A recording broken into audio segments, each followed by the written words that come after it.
జై తెలంగాణ, సత్యమేవ జయతే.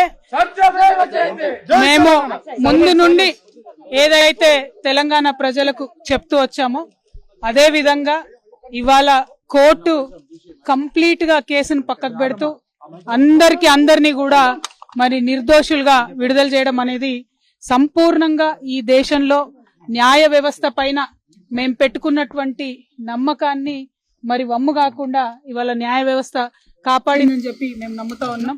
ఈ దేశంలో ఏదైతే ఒక పొలిటికల్ వెండెటా నడుస్తోందో దానిలో భాగంగా పెట్టినటువంటి కేసుల నుంచి ఖచ్చితంగా కడిగిన ముత్యంలాగా నేను బయటికి వస్తానని నేను చెప్పడం జరిగింది.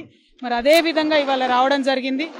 ఎక్కడ నా తప్పు లేకుండా ఒక రాజకీయ పరంగా ఈ కేసు పెట్టారని చెప్పి మేము పదే పదే చెప్పిందే ఇవాళ నిజమైంది. అదే విధంగా ఈ కేసు పెట్టినటువంటి సందర్భంలో అనేక సార్లు ఢిల్లీకి వారి సొంత డబ్బులు ఖర్చు పెట్టుకొని మా తెలంగాణ జాగృతి నాయకులు, నన్ను అభిమానించేటటువంటి అన్నదమ్ములు, మిత్రులు అనేక మంది నాకు నా కుటుంబానికి అండగా నిలబడ్డారు. చాలా మంది పేద కార్యకర్తలు డబ్బులు పోగేసుకొని ఢిల్లీకి ఫ్లైట్ టికెట్లు పెట్టుకొని వచ్చినటువంటి వాళ్ళు ఎంతో మంది నాకు తెలుసు.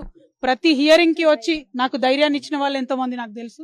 అటువంటి వారిని జీవితంలో నేను మర్చిపోకుండా కళ్ళలో పెట్టుకొని చూసుకుంటానని వాళ్ళందరికీ కూడా తెలియజేస్తూ, ఆ సమయంలో నా పిల్లలతోని అండగా నిలబడ్డటువంటి మా కుటుంబ సభ్యులకు, ముఖ్యంగా మా అత్త మామయ్య గారికి, మా మదర్కి, ఫాదర్కి, అదేవిధంగా మా హస్బెండ్ కానీ మా పిల్లలు కానీ ఏదైతే వాళ్ళు 5.5 సంవత్సరాలు 5.5 నెలలు నరకయాతన అనుభవించినారో వారిని ఇంకా మంచి మనుషులుగా తయారు చేసిందని నేను బలంగా నమ్ముతూ, ఆ దేవుడిచ్చినటువంటి వరంగా నా కుటుంబం ఇవాళ నాతో నిలబడి ఉండడం, నా కుటుంబంతో పాటు జాగృతి కుటుంబం, తెలంగాణ కుటుంబం నిలబడి ఉండడం చాలా సంతోషంగా ఉంది. వారందరికీ కూడా ధన్యవాదాలు తెలియజేస్తాను.